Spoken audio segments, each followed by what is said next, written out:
السلام علیکم ورحمۃ اللہ وبرکاتہ۔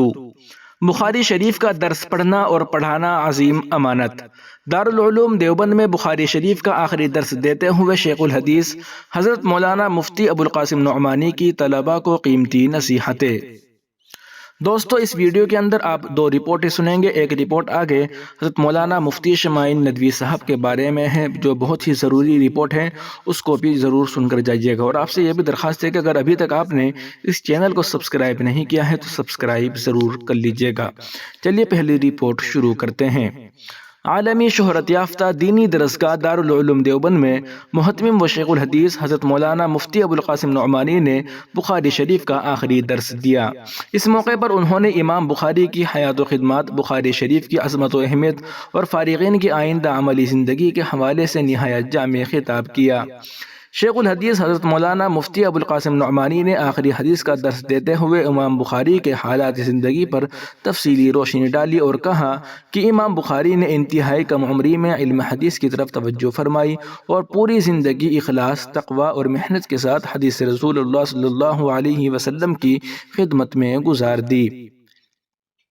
انہوں نے بتایا کہ امام بخاری کا حافظہ، علم دیانت اور انتخاب حدیث کا معیار امت مسلمہ کے لیے ایک عظیم نمونہ ہے۔ صحیح بخاری کو قرآن مجید کے بعد سب سے مستند کتاب کا مقام حاصل ہے۔ مولانا مفتی ابوالقاسم نعمانی نے بخاری شریف کی عظمت بیان کرتے ہوئے کہا کہ یہ محض احادیث کا مجموعہ نہیں بلکہ ایمان، عمل، اخلاق اور شریعت کا مکمل دستور ہے۔ انہوں نے طلباء کو متوجہ کرتے ہوئے کہا کہ بخاری شریف کا درس پڑھنا اور پڑھانا ایک عظیم امانت ہے جس کے تقاضے علم کے ساتھ عمل، تقوی اور خشیت الہی ہے۔ انہوں نے کہا کہ حدیث رسول کی خدمت کرنے والوں کو اپنی زندگی کو سنت نبوی صلی اللہ علیہ وسلم کے مطابق ڈھالنا ہوگا، تبھی ان کا علم نافع اور مؤثر بنے گا۔ شیخ الحدیث نے فارغین حدیث کو آئندہ زندگی کے حوالے سے اہم نصیحتیں کرتے ہوئے کہا کہ علم حاصل کرنے کے بعد اصل امتحان عملی زندگی میں پیش آتا ہے۔ انہوں نے کہا کہ فارغین کو چاہیے کہ وہ اخلاص، سادگی اور صبر کو اپنا شعار بنائیں، شہرت اور دنیاوی مفاد سے دور رہ کر دین کی خدمت کرے۔ حضرت مولانا مفتی ابوالقاسم نعمانی صاحب نے تاکید کی کہ جہاں بھی دین کی خدمت کا موقع ملے وہاں اخلاق حسنہ، برداشت اور حکمت کے ساتھ کام کرے، کیونکہ ایک عالم کا کردار اس کی سب سے بڑی دعوت ہوتا ہے۔ مولانا مفتی ابوالقاسم نعمانی صاحب نے یہ بھی کہا کہ علماء کو معاشرے میں اتحاد، بھائی چارہ اور امن کے فروغ کے لیے اپنا کردار ادا کرنا چاہیے اور امت کو جوڑنے والی باتوں کو عام کرنا چاہیے۔ آخر میں دارالعلوم دیوبند کے شیخ الحدیث و محتمم حضرت مولانا مفتی ابوالقاسم صاحب نعمانی نے رقت آمیز دعا کرائی۔ اس موقع پر دورہ حدیث کے تمام طلباء کے علاوہ دیگر درجات کے طلباء، اساتذہ اور طلباء کے متعلقین موجود رہے۔ دوستو، مفتی شمائل ندوی صاحب کی رپورٹ سننے سے پہلے آپ سے درخواست ہے کہ ویڈیو کے نیچے سبسکرائب والے آپشن پر کلک کر کے اس چینل کو سبسکرائب ضرور کر لیجیے گا۔ ہندوستان کی 100 بااثر مسلم شخصیات میں مفتی شمائل ندوی کا نام شامل۔ مسلم مرر کی فہرست میں اکابر علماء، دانشوران اور تاجرین کے ساتھ نوجوان عالم دین کی شمولیت علمی دنیا میں خوش آئند پیش رفت۔ معروف بین الاقوامی مسلم جریدے مسلم مرر نے ہندوستان کی 100 بااثر مسلم شخصیات کی فہرست جاری کی ہے، جس میں ملک کے جید اور باوقار علماء کرام مولانا ارشد مدنی، مفتی ابوالقاسم نعمانی، مولانا محمود مدنی، مولانا سعد کاندھلوی اور سعادت اللہ حسینی جیسی ممتاز شخصیات کے ساتھ نوجوان عالم دین مفتی شمائل ندوی کا نام بھی شامل کیا گیا ہے۔ یہ انتخاب علمی و فکری حلقوں میں خاص توجہ اور مسرت کا باعث بنا ہے۔ مسلم مرر نے اپنی ویب سائٹ پر مفتی شمائل ندوی کے بارے میں جاری تعارفی نوٹ میں انہیں ایسا نوجوان عالم قرار دیا ہے جو روایتی اسلامی علوم اور عصری فکری مباحث کے درمیان ایک مضبوط پل کا کردار ادا کر رہے ہیں۔ مسلم مرر کے مطابق مفتی شمائل ندوی پیدائش 7 جون 1998، جن کا اصل نام شمائل احمد عبداللہ ندوی ہے، عصر حاضر کے ان گنے چنے نوجوان علماء میں شامل ہیں جنہوں نے دینی روایت میں گہری بنیاد رکھنے کے ساتھ عوامی سطح پر فکری مکالمے کو مؤثر انداز میں زندہ رکھا ہے۔ سال 2025 میں نئی دہلی کے کانسٹیٹیوشن کلب آف انڈیا میں معروف شاعر و نغمہ نگار جاوید اختر کے ساتھ کیا خدا کا وجود ہے کے عنوان سے ہونے والا تاریخی مباحثہ مفتی شمائل ندوی کی قومی سطح پر شناخت کا اہم موڑ ثابت ہوا۔ اس مباحثے میں انہوں نے فلسفہ، اخلاقیات، اختیار انسان اور ما بعد الطبیعات جیسے پیچیدہ سوالات کو نہایت سنجیدگی، متانت اور فکری وقار کے ساتھ پیش کیا، جسے علمی و صحافتی حلقوں نے بھرپور سراہا۔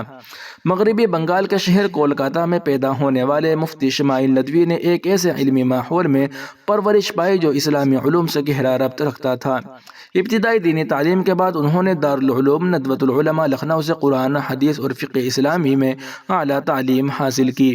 مزید علمی وسعت کے لیے وہ انٹرنیشنل اسلامک یونیورسٹی ملیشیا سے اسلامیات میں پی ایچ ڈی کی سطح پر تحقیقی سرگرمیوں میں مصروف ہیں۔ ان کا علمی سفر روایت اور جدید فکری سوالات کے درمیان ایک متوازن اور باوقار امتزاج کی مثال ہے۔ مسلم مرر کے مطابق مفتی شمائل ندوی نے دینی تعلیم کو عام اور قابل رسائی بنانے کے لیے 2021 میں مرکز الوحیین کے نام سے ایک آن لائن تعلیمی پلیٹ فارم قائم کیا، جہاں قرآن، حدیث اور فقہ باقاعدہ کورسز کرائے جاتے ہیں۔ اسی تسلسل میں انہوں نے 2024 میں کولکاتہ میں وحیین فاؤنڈیشن کی بنیاد رکھی، جو تعلیم اور سماجی بہبود کے میدان میں سرگرم ہے۔ یہ اقدامات اس تصور کی عکاسی کرتے ہیں کہ علم محض درسگاہ تک محدود نہ رہے بلکہ سماج کی خدمت کا ذریعہ بنے۔ مسلم مرر نے اپنے تجزیے میں لکھا ہے کہ محض 27 برس کی عمر میں مفتی شمائل ندوی ہندوستان ہی نہیں بلکہ عالمی سطح پر ابھرتی ہوئی اس نسل کی نمائندگی کر رہے ہیں جو دینی روایت، فکری مکالمے اور ڈیجیٹل دنیا کو یکجا کر رہی ہے۔ جاوید اختر کے ساتھ مباحثے کے بعد سوشل میڈیا اور بین الاقوامی حلقوں میں اس بات پر زور دیا گیا کہ اختلاف کے باوجود مہذب، سنجیدہ اور علمی گفتگو ہی معاشرے کو آگے لے جا سکتی ہے، اور مفتی شمائل ندوی اس طرز مکالمے کی روشن مثال بن کر سامنے آئے ہیں۔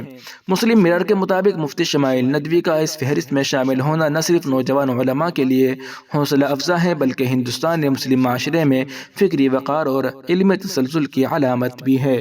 دوسری جانب چودھری اقرا حسن کا بھی بڑا بیان سامنے آیا ہے۔ انہوں نے کہا کہ بنگلہ دیش میں اقلیتوں کے ساتھ جو کچھ ہو رہا ہے وہ تکلیف دہ ہے۔ اگر حکومت کی نیت ٹھیک ہے تو اس IR کے لیے مزید وقت کیوں نہیں دیا جا سکتا؟ سہارنپور میں عوامی سماعت کے دوران رکن پارلیمنٹ چودھری اقرا حسن کا اظہار خیال۔ چودھری اقرا حسن نے کہا کہ حکومت ہند کی ذمہ داری ہے کہ وہ بنگلہ دیش سے بات چیت کرے اور ٹھوس اقدامات اٹھائے۔ یہ معاملہ پارلیمنٹ میں بھی اٹھایا جا چکا ہے، اور جس طرح یہاں اقلیتوں کے ساتھ زیادتیاں ہو رہی ہیں ویسی ہی صورتحال بنگلہ دیش میں بھی ہے۔ میڈیا سے بات کرتے ہوئے چودھری اقرا حسن کی ویڈیو وائرل ہو رہی ہے۔ سہارنپور کے PWD گیسٹ ہاؤس میں عوامی مسائل کے سماعت کے دوران سماجوادی پارٹی کے رکن پارلیمنٹ چودھری اقرا حسن نے صحافیوں سے گفتگو کرتے ہوئے کہا کہ یہی وہ مقام ہے جہاں ان کے والد مرحوم چودھری منور حسن عوام کے مسائل سنتے تھے، اور آج وہ بھی اسی روایت کو آگے بڑھاتے ہوئے عوامی مشکلات کے حل کے لیے یہاں موجود ہے تاکہ زیادہ سے زیادہ لوگوں کو فائدہ پہنچ سکے۔ انہوں نے کہا کہ عوام کی جانب سے زیادہ تر شکایات سرکاری محکموں سے متعلق آتی ہے، خاص طور پر تحصیل، پٹواری، بجلی اور دیگر بنیادی سہولتوں کے مسائل سامنے آتے ہیں۔ ان کی اولین ترجیح یہی ہوتی ہے کہ ان مسائل کو جلد از جلد حل کرایا جائے۔ چودھری اقرا حسن نے واضح کیا کہ ان کا مقصد ناانصافی کے خلاف آواز اٹھانا اور عوام کو انصاف دلانا ہے۔ SIR کے سوال پر انہوں نے کہا کہ اگر یہ عمل صرف ویریفیکیشن کے لیے ہو تو اس پر کوئی اعتراض نہیں، لیکن اس وقت طریقہ کار اور پس پردہ محرکات پر بھی پہلے بھی سوال اٹھ چکے ہیں اور آج بھی وہی خدشات موجود ہے۔ انہوں نے کہا کہ SIR کے باعث مختلف مقامات پر بے لوث کے ذہنی دباؤ اور دیگر وجوہ سے اموات کے واقعات سامنے آئے ہیں جسے نظر انداز نہیں کیا جا سکتا۔ کیونکہ فی الحال اتر پردیش میں کوئی انتخاب نہیں ہے، اس لیے اس کی جلد بازی سمجھ سے بالاتر ہے۔ اگر نیت صاف ہے تو اس کے لیے مزید وقت دیا جانا چاہیے تاکہ عوام کو کاغذات درست کرانے میں دشواری نہ ہو، خصوصاً وہ لوگ جو باہر رہ کر کام کر رہے ہیں، انہیں بھی مناسب موقع دیا جانا چاہیے۔ ناظرین و سامعین، ان اہم رپورٹوں کو آپ سن اور دیکھ رہے تھے محسن اسلام یوٹیوب چینل پر۔ تمام تازہ ترین اپڈیٹ حاصل کرنے کے لیے ابھی ویڈیو کے نیچے سبسکرائب والے آپشن پر کلک کر کے اس چینل کو سبسکرائب ضرور کر لیجیے گا۔ السلام علیکم ورحمۃ اللہ وبرکاتہ۔